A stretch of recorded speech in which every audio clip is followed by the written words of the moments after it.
Hey guys, we're gonna do an R44 Raven 2 pre-flight check with a little bit of the extras that aren't included in the actual pre-flight checklist. Things I feel that my students and myself do to make sure that the aircraft's a little bit extra safe. It's not necessarily that Robinson doesn't think you need to check these, it's just extra stuff that needs to be looked at just in case there's some small things that were missed in just the regular pre-flight. So we're going to go through everything kind of step by step. We'll cut out all the extra fluff just so we get to the point. Okay guys, each helicopter, it depends on where you fly, will have something that looks like this. It's in the normal procedures in section 4. If you can't read this, is fine. I'm actually going to blow this up and put it on the screen for you. But basically, it's going to give you general operations. So takeoff and climb, 60 knots. Best rate, which is VY, is going to be 55. Your max range airspeed. Now this is the distance traveled. There's going to be 100 knots. Landing and approach speeds, 60 knots. And auto-rotative speed, 70 knots. Now, fun thing about 55 knots is also your longest endurance speed. So now this is time in the air, so Hobbs time. So, all right, so daily pre-flight checks. We're gonna go over all of what this says here shortly. So let's start with section 1. So it's gonna be daily pre-flight checks. So we're gonna go upper forward cowl doors on the right side. But first we need to come inside the aircraft and turn on the master switch. And what we're looking for is oil pressure lights, alt light, the auxiliary fuel pump lights, all to come on, as well as something that's not mentioned here is the carbon monoxide light to flash twice. And so what we're gonna do is check that right now. Okay. So we got aux, alt, governor, and the carbon monoxide blinks twice. And plus we should have an oil light as well to signify that obviously there's no oil pressure because the engine's not running. Same thing with the alternator, it's off and not running, and the aux fuel pump is driven by the clutch actuator switch, so it's off. And our rotor brake light's on because our rotor brake is on. Cool. All right, back and we're to check the warning test lights, and they're back here underneath this first big cowl. Be careful with this, hold on to this with your hand. If you can, on a windy day. I set the checklist down in here so it doesn't blow away on you. And you're gonna look up into the aircraft. I'm gonna adjust this real quick to check for lights, and you're gonna go main rotor temp, main rotor chip. So you want to main by holding on to that. Engine fire, which is down on the console in a red light and right next to the oil light. Low fuel, which takes a second, so hold it down, wait for the light to come on, there it is. And fuel filter. Cool? Alright. Now I'm gonna let this cowl door shut. I'm gonna just do one Zeus because I'm coming back to it. I'm gonna come back up here and I'm going to check my fuel quantities so that I know how much fuel to call for, and shut the master off. Okay guys, so the next thing that we're gonna do after the warning test switches, push to test. We checked fuel quantity gauges for fuel, and then we turn the master switch off. Now we want to do an auxiliary fuel tank quantity check, and you do that by, if you don't have a ladder, get one, step it up here, or if you're not tall enough, get a ladder and step up and do this. And what that is going to consist of is coming up here, spinning the fuel cap off, check that, and then hopping up here and just taking a peek down inside. Now the camera's probably not going to pick that up very well, but your eyes will. So we'll check that, and then remember, when you're done, spin this down tight, check that your lines are lined up, okay? So now what we're going to do here is we're going to check auxiliary fuel tank lines and the actual tank for leaks. And then what we're going to do is we're actually going to pull fuel sumps. What we're looking for here is we're checking for any leaks around this section. This is where the tank's actually bolted up and where the fuel line is, the fuel is actually pulled out of the system. These are ground wires, and then fuel lines here down to the fuel pump housing and the checks for the tank. So what you want to do is check, make sure none of this is leaking. Easy way to check that is just run your fingers underneath all this stuff and feel for any moisture. You'd feel the fuel if it was leaking. Okay? Now let's go get the sumps and we'll pull sumps. Look, it's nice, the cloud comes. Motherfucker. You can't talk if you're gonna be here. I'm gonna put that in my blooper reel. Swearing and everything. Alright guys, so the next thing you're gonna do here is you're gonna pull fuel from your aux fuel sump right here. So release this clip, move it back a little bit so it opens up the line. Then you're gonna press on this little guy, up, pull a little fuel. Now, doesn't need to be a ton of fuel, don't need to fill up the whole glass full of it. And then make sure this line is cleared, because it's in the safety notices not to leave fuel inside this line when you crimp it back down. Okay, so clear that out, tuck it back up here so it's out of the way. Check it. Make sure you got no water or debris in it. And then while you're here, get the main fuel sump. Same idea, you just push in on this little spring-bound check valve, get a little fuel. Again, let it all drain out. Crimp it. Set it back up in here. Check it for debris and water. And then last, down here at the very, very bottom, push up and in. Get the last check.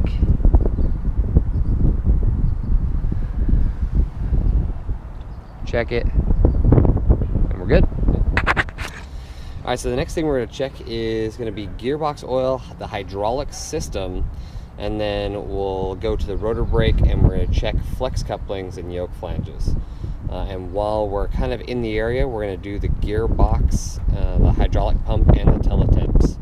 And then we'll pause for a second and talk about that. Okay, so when you come into this cal here, your gearbox oil is right there in that sight glass. And what you're looking for is for that to be right, I'm gonna kind of block the light here for a second, is right, there's a little dot right there, and that's halfway full. It can be above that, but you don't want to go below that, and you want to always be on a flat surface when you check this, so don't panic if you're on like a hillside and this is like either full or below that line, because it's just because of the lean in the, on the terrain of the fluid. Okay, and so while we're right here, I know it's kind of out of order, but you might as well check the parts of the hydraulic system, which are right here, which are the hydraulic pump and its teletemp, and the teletemp for the gearbox. So this teletemp's good, okay? And then if you come down here and you just swing down a little bit lower, you can actually see the teletemp right there for the hydraulic pump, which is this guy right here. Okay, so these are the lines coming off it. Here's its teletemp, and just check that, and you're looking for any leaks on it. Okay, so ours has got a little bit of residue on it, so we'll bring that up to maintenance so that they can check that. But that's what you're looking for. These are the type of things that you're trying to catch to save you in the long run, okay? So from here, let's go up and let's check the rotor brake actuation, sorry. And now this is tough, guys. So even as a tall person in a 22, this is totally easy to do. But what I'm going to do is I'm going to set the camera here for you, and then I'm going to go and move the actuation so you can see what this looks like. So what you're looking at is right here. I'll try to get the camera to stay put for you. This is kind of tough freehanding this here. Okay, so what you're looking at is this system right here, this set of pulleys and cables, and that's your rotor brake, okay? So I'm going to go move that around, and I can actually reach from the back seat, and I listen for it when I do this. So okay, so that little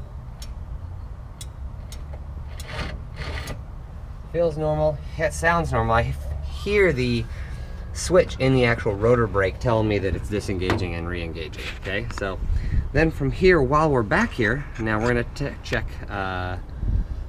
the yoke flanges and flex couplers. Now this is tough to do again visually, because you can only get so far in here with your head. So what you have to do is, what you're checking for is right there. You see that torque stripe mark on that bolt? That's a big indicator that you're okay. And the one way back in there, you can kind of see it, is on there. But to see that, to make that easier on you, what you can do is reach up in here and grab onto that drive shaft with your hand. I'm gonna get smacked in the head here in a second, so if you hear me get hit. And what you can do is, as long as the rotor brake's off, just go ahead and twist that with your hand. Now it'll be kind of tough because it's a heavy system, I understand. But just rotate that, and then you can rotate the flex couplings around, and you see them spinning in there to check the torque stripes. And what you're also checking for, now this is again going to be kind of hard to see, I'm going to fish my hand up in here so you can see what I'm doing, is you're going to want to run your fingers on the insides of these, because that's how you're going to feel any microscopic cracks in the flex coupler. There we go, I just got hit in the head. So this is your flex coupler, and you can think of this like a U-joint in the drive system. So this allows for the misalignment of the drive system when the belts get tension, because this drive shaft is actually going to lean up like that, and so then this is no longer in a straight line. So that's what the flex couplers are for. So after you check that and check all 4 of them, you can move on to the next stage. All right guys, so the last thing you need to check with the hydraulic system is actually right here. Now this isn't the pump, this is the accumulator and the housing for the fluid. And so you're checking, it's the same thing as the gearbox, about half full, is check the gearbox, hydraulic pump teletemps, and the actual hydraulic pump itself. So now we're going to check the control rod ends and the steel frame to check for no cracks. And then all the fasteners. This is basically any screw head that you could turn with a wrench or with a screwdriver you want to check. Okay, so get them out of the way here. And we're going to check right there on that guy. And what we're going to check here is we're going to grab onto this guy and we're going to move it. We're going to actually push it in and out like this and forward and back, but holding it, because we're checking for play in here, and then also checking to make sure torque stripes are there for all the parts. So in and out, forward and back, nice and snug. Okay, so that means that there's no play in the controls. Now, you'd have to talk to your maintenance guys. I'm not sure about the tolerances here, but I think it's 5/1000 lateral and horizontal, but I could be wrong. So we'll check that with maintenance, and I'll put that in the video. All right. Okay, now I'm not going to show you every single bolt, but really what you're checking for is screws, you know, making sure they're all here. But you're going to check all of them. Anything that you can touch and get to, you want to make sure everything's screwed back into place. So we're not going to waste a bunch of time like showing you every single screw, okay? That's what you're going to be checking for, screws and any hardware that's outside that needs to be mounted. Okay, so the next thing we're going to check is all of section 2. So main rotor continued, and what we're continuing from is to make sure that, oh good Lord, there it goes, is that their blades are all clean, there's no damage or cracks. And so we'll get up on a ladder and check those here in just a second. But while you're right here, let's go to section 2, and we're going to go pitch change boots, main hinge bolts, all rod ends, pitch link jam nuts, pitch link safety wires, all fasteners, swash plate scissors, and upper forward cowl doors are latched. So at this point we would close this latch after we're done. So see how it says step here? This is where you're stepping. You're not stepping over here, you're not stepping back up in here, you're stepping right there. Okay, that is where you step. Okay, some people fold up the seat.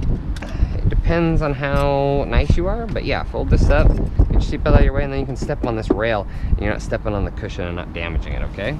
So you go up, step on the foot door well right here, and then you're going to step right here and go up, okay?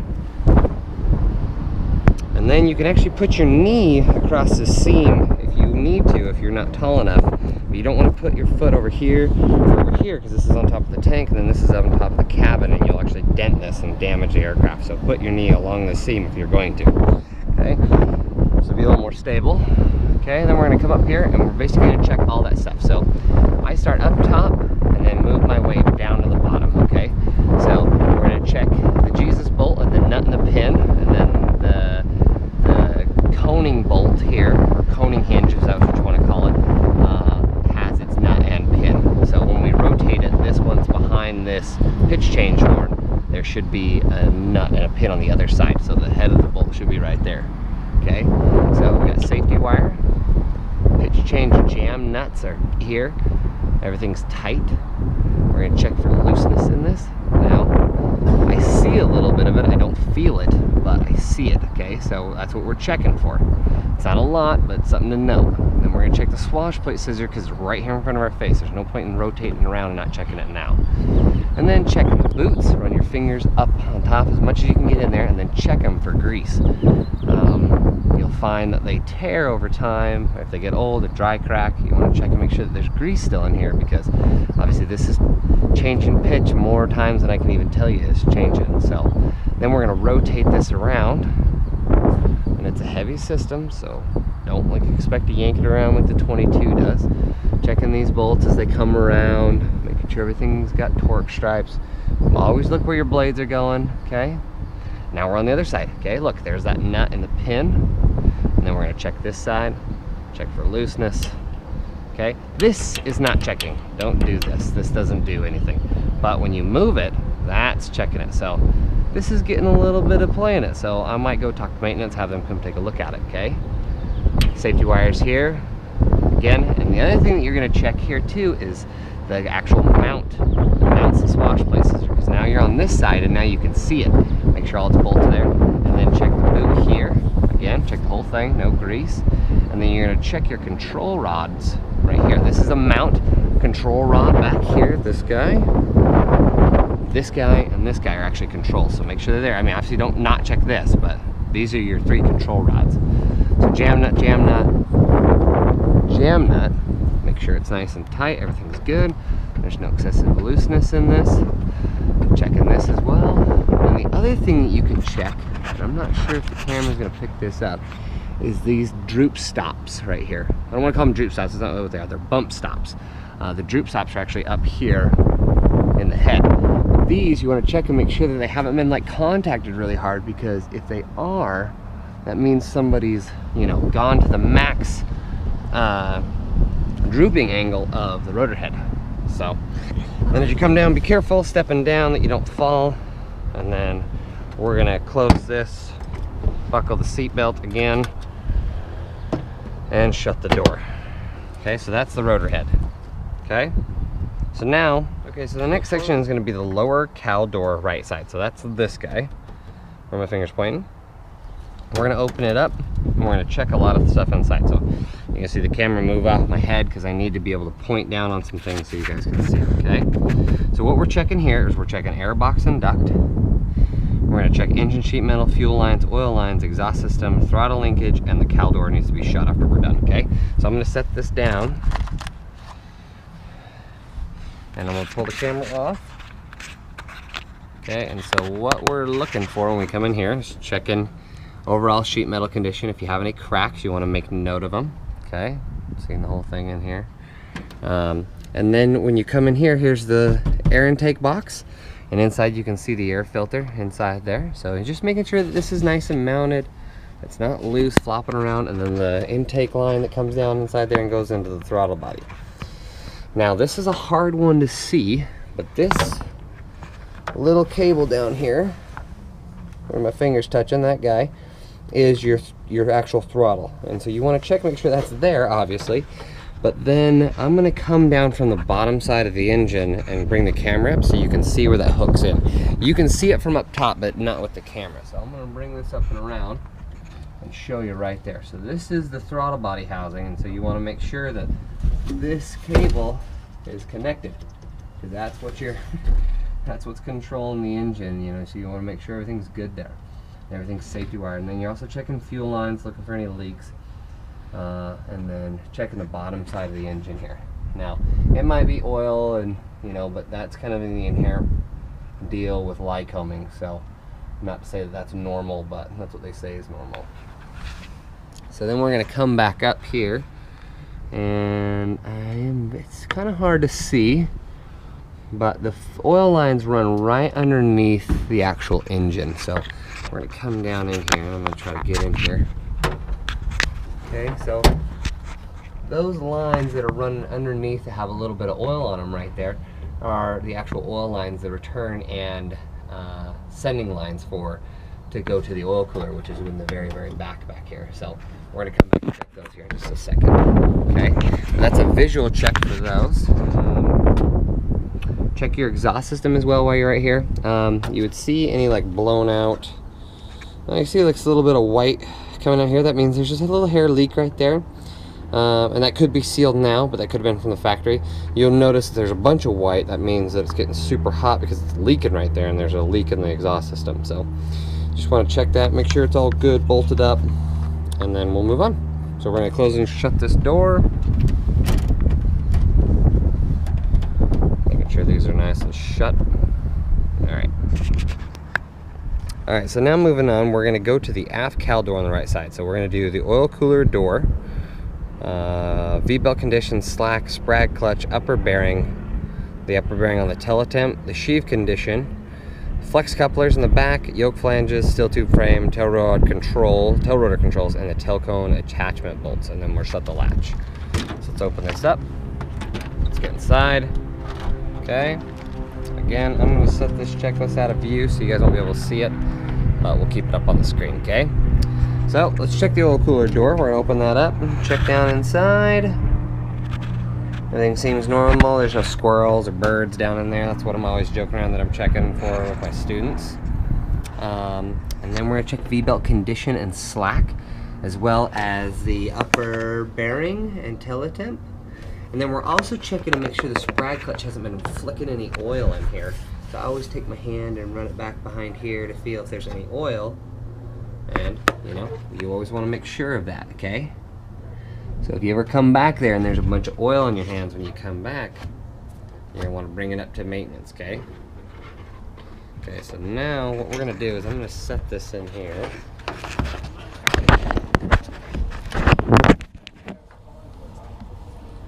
Okay, and I'm going to show you a little trick here. So, to spin belts, if you push on these just a little bit, and push on, give them a little pressure inward, you can actually grab them and rotate them, and it makes it a lot easier. Okay, so now that there's that little bit of pressure, I'm just going to take these and I'm going to spin the belts, and now I can look at all the belt, the whole way around. And if I get to a tight spot, I'm just going to work it. I'm just going to kind of push in and rotate at the same time while I check the whole belt.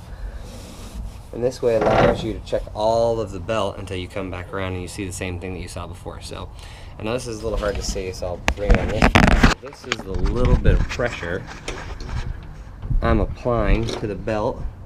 I'm just pushing in on these a little bit and then rotating it. So I'll show you that from the outside view.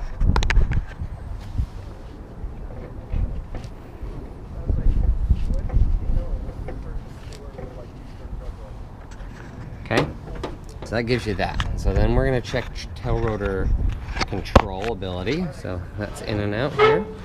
Everything's good, no binding. And then it's the same check for the plane here. So I'm going to move these. So when I do this, I'm not going to be talking to somebody holding the camera.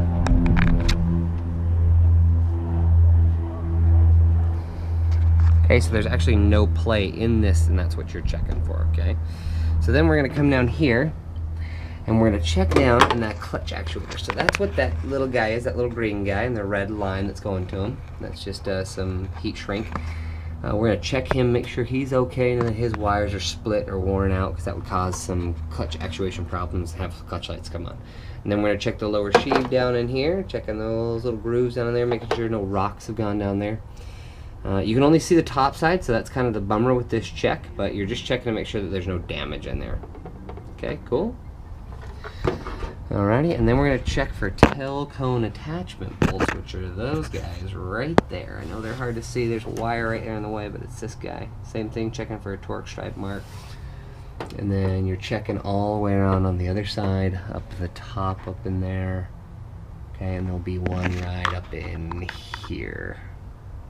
Right there, okay?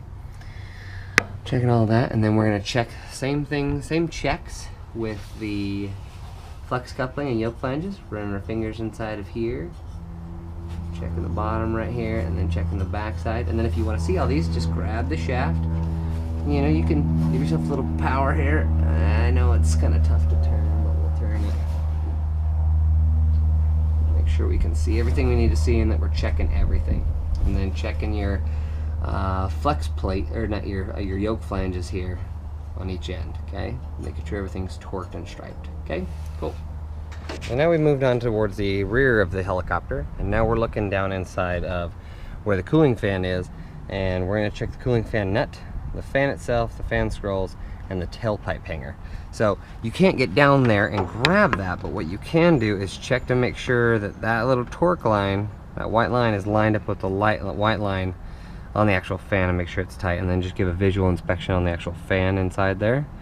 And then what you also want to do is check these little guys, make sure that they're tight and they're not loose, because you don't want one of these going down inside there and get sucked up inside your engine. While it might not break anything to the actual engine, but what it could do is actually damage the oil coolers. Then you would get an oil leak, and oil would get on the exhaust, could cause a fire. So just make sure these are nice and tight. Okay. And then the last thing we're checking is the tailpipe hanger. Just give him a wiggle, make sure he's nice and tight. Okay. And then what you can do from this point actually is if you're up on a dolly like this, this is actually pretty great. But you can come underneath the helicopter. And if you don't have a dolly, that's fine. You come underneath here, you just check, give an overall look. We've got a little oil up here, so we want to clean that off. There's no point in having excess oil just hanging out on the engine, making sure nothing's damaged. You can look at the starter and the flywheel back up in there. Check, make sure there's no teeth missing that you can see. Just give her a good overall inspection. Don't be lazy, okay? It's just your life on the line, that's all. Okay, now we're gonna check the empennage, okay? So I'm gonna give you guys a little view of what we're gonna be checking, the whole thing here, all the way back to the end. And what we're checking for is the surface fasteners, position light, and tail rotor guard, okay? So what we're checking here is just, I check all the rivets as we go along, make sure everything's here, make sure these inspection caps are on. Same thing, check your antennas while you're at it. You're gonna check them on the other side too, but I just check them while I'm here, okay? Again, checking rivets, inspection caps. Okay, some helicopters are going to have these, some aren't. Okay, these are not chin-up bars. These are localizer and VOR antennas. They are for picking up the signal, so don't pull on them, you'll damage them. Another inspection chart. You're going to check the light up here. Now this is the downside about having a helicopter up on a cart, is now it's a little bit up out of your reach. So if you can't reach it, get a stool. Okay. Now we're going to check the candy cane here, what's known as the tail rotor guard. This little beautiful guy right here. Just make sure he's nice and snug, comes all the way back, nice and mounted, okay? Okay, so now when you get back down to the tail rotor, you're going to want to make sure everything's good here. There's no dents inside the fins. They could be dirty. There could be some repairs from people tagging them on, things when they pull them out of the hangar. It's going to happen. Don't freak out, okay? Come back here, check your position lights. Again here. Here's a big one for people. Check your stinger. Run your finger in the backside of that thing. If it feels rough, there's some paint missing. Looks like somebody might have, you could have somebody that drug the tail through on the ground, doing an auto or something, okay? So check that. Now we're gonna check the tail rotor, and what we're gonna check up here is we're gonna check the gearbox tail temp, the gearbox itself, blades, pitch change links, teeter bearings, teeter bearing bolts, and the control bell crank, okay? So what that consists of, I'm gonna put this back on.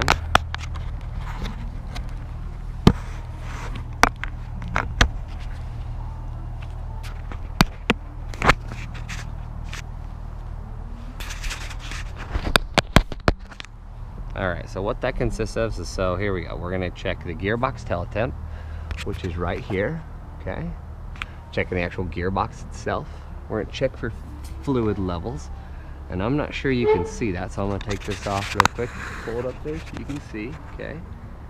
We got plenty of fluid, okay?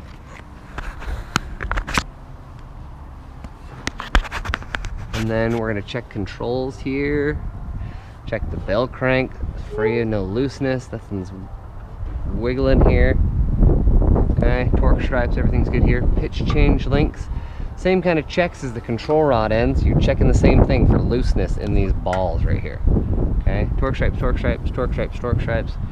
Checking blades, looking for cracks or damage of them going through. Anything in particular. If you can't reach a blade, rotate it down to you. Don't put a lot of pressure on these blades because they're not super strong. Okay, checking here, good. Checking the teeter bearing and its bolt. I'm gonna rotate around and make sure the nut's actually on the other side. There she is, okay. Good, alrighty. Now we're gonna go back up the other side, checking everything with antennas, rivets. Everything's looking good. Okay, check the antennas again. Okay, good. Alright, now we're gonna come on this side. And now we're going to do the engine cowl, or the cowling door on the left side. And so what we're going to come in here and check is the typical stuff, which is going to be engine oil, oil filter, battery, steel tube frame, engine sheet metal, exhaust system, and the cowl door latch. Okay, so let's do that. Okay, so engine oil, this is a big one. Okay, this is one thing that upsets me the most of people checking oil on an aircraft. You spin this off. Oh my God, see, that's my problem right there. Spin this loose. You don't need to pull this out here. Like, don't pull it out of this encasing, because one, you're gonna get it dirty. Two, you could drop it. Three, you're getting oil all over the place. So stop pulling this out. Pull it up, okay? And just look for the marks. Now you guys can't see them from there, so I'm gonna bring the camera in and show you. There's marks on here that tell you where the oil line is. So for me, it's right at 7. Okay, so this helicopter has enough oil in it. And the 9 marks right above it. There's no need, I can read this from where I am, which is way out here. So can you. Put it back in. Now, when you put this back in, get it lined up, cement it down nice and easy till it stops. So that's where it stops. And then finger tight, guys, finger tight. Do not crank this down, because one problem you're gonna have is that safety wire right there is gonna get stretched, and then this piece becomes loose, and then oil leaks out from right here and gets all over your engine. So stop cranking that thing down, okay? I'm super opinionated about this because I work with a bunch of gorillas, so. Okay, and then what else we're gonna check in here that's actually not on the checklist, because it depends on the aircraft, I guess, is actually this guy right here, which is not the alternator. That is your AC pump. So take a look at it. You know, check its belt. I mean, I don't want to lose the AC while I'm out flying around. That's just another thing to go wrong. So let's make sure it's good. Okay, checking relays, making sure everything's good here. Checking battery relays, fuel lines, AC lines, and oil lines. Checking the battery, which is right here. Making sure these little lock pins are on here and on that side. And then just giving this guy an overall check again, okay? Making sure everything's okay with the sheet metal. You know, everything's good. You know, cooler lines, everything's good inside. And then back here on the oil filter, there's a date on here and a Hobbs time. So this is 9/16 point, I'm gonna say that's, I'm gonna say 7/8, but we'll check that on the Hobbs book.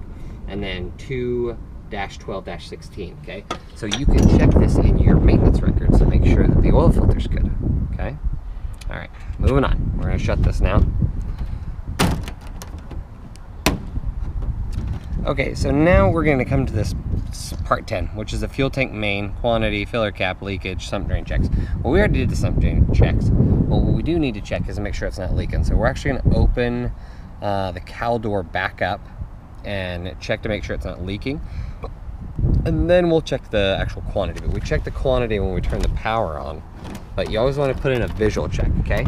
So looking up here, you're not gonna be able to see the actual fuel tank, but it's underneath this sheet metal right here, okay? There's not gonna be, I mean, if you saw fuel leaking, obviously that's a huge problem. So this is about as far as the fuel leak check goes. This little port right here drains any fluid that's inside this empty space between here and the actual tank. So if you saw gas dripping out of this or water or anything, you want to check that, okay?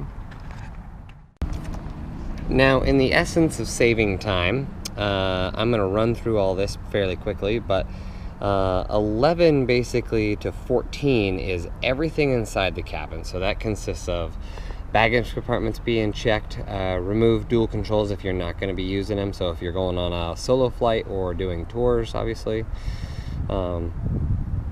Seat belts are latched, doors are latched, and the pins are in place. Remove your ground handling wheels, check your position lights, check the static ports. Your nose section, you're going to check pitot tubes, windshield condition, fresh air vents, landing lights. And then fuselage right side is going to be everything the same as on the left-hand side, but on the right, plus static ports on that side and its lights. And then the cabin interior, making sure all the loose articles are secured, instrument switches and controls, check condition, clock functioning, and adjust the pedals and pins secured. And then from there, that basically rounds out your checks, and then you'll do your pre-starting checks, okay? So let's go through those. I'm gonna put the GoPro back on my head and we'll go through that whole thing. Okay, so let's just get this open. Oh, that one's locked. Okay, so that's good to check. Okay, we'll release the lock. While we're right here, let's check pins. Okay, pins here, good. We probably should replace that one because it looks like it could just come loose, so we'll replace that before we fly. Coming up to the front, we'll check it while we're right here. This is good. That's good. Okay, doors are pinned in. Okay, so let's just check the back real quick. Hang the headset up, get that out of your way.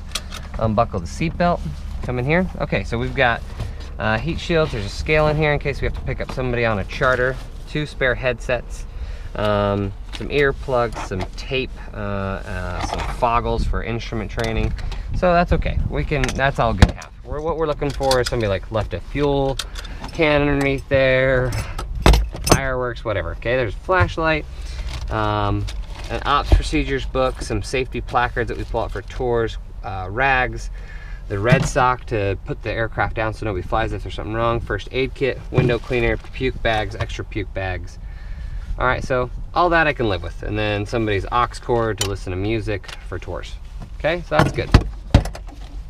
You can check all this inside the cabin. You don't have to go to the other side to do this. Just do it while you're in and out of the aircraft, okay? Same thing, let's come up front, pop the seatbelt, okay? Dirty rag, ha! See, this is what we're looking for, stupid stuff like this. Now, if you're flying an instrument ship, I'm gonna put this little tidbit in here. Don't put anything electronic underneath these 2 front seats. Nothing metal, nothing electronic, because it really will mess up your slave compass, even if it's in this seat. Like, so it's not in here, the slave compass actually isn't in here, but I know it's underneath the front PIC seat because I fly this ship. But you don't want to put anything metallic in here because ours is up here, okay? So we've got some Vi-bands. This probably shouldn't even be underneath here. So I'm gonna put this in the back seat, underneath the back seat, okay? Plastic's okay. Our current airport and facilities directory that will need to be swapped out at the end of this month. Our ship's around 135, so you might have noticed that I kept the fuel sample. Well, that's part of our ops, we have to keep that. So now that you've checked this, I'm leaving the duals in because the ship's going to be used for training today. You know, guys, if I felt like I skipped a lot of stuff, I'm sorry. I don't think I skipped anything on the checklist, but if you feel like there's extra things to go over, I can always come back and give you some more detail. One other thing you can check, to check landing lights and all that, this is how you're going to do this. So you're going to turn the master on, okay?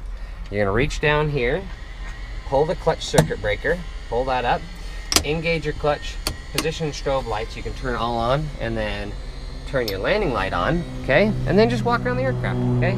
Got a good red light. I've got 2 functioning landing lights, one for approach, and one for landing, landing and approach, sorry. Coming over on this side, got a good red light. Coming into the back, got a fully functioning strobe. And then on the back, a nice bright white LED light. Now that's important to know because you need those for nighttime flying, as you know. If you don't know, get familiar with your acronyms. Okay, coming back in here, what I want to do is pull the clutch off first, all lights off, that down, turn the landing light off, and then push the clutch circuit breaker in, okay? All right, that's gonna be it. All right, guys, I hope that helps any of you that are actually transitioning from a 22 to a 44 to, per se, do your instrument, or your first time flying a 44. If you're just gonna pick to fly the 44, that's totally fine. With all this, make sure, you know, if you're flying at a school, any school, doesn't matter, that you're courteous with the ship that you're using and courteous to the next person in line. So like this, put this back right where you found it, okay? Don't put it somewhere new, somewhere more convenient for you. Put it back where it goes. And then make sure when you leave a ship that you leave all the doors secured and nothing open, especially if you leave it out on a flight line, because a bigger aircraft can come in and blow everything around, and you could lose books, paperwork, and then that just becomes, you know, foreign objects on the, you know, on the runway environment, the taxiway environment, which is not good for you or any other aircraft. So with that, thanks for watching, guys.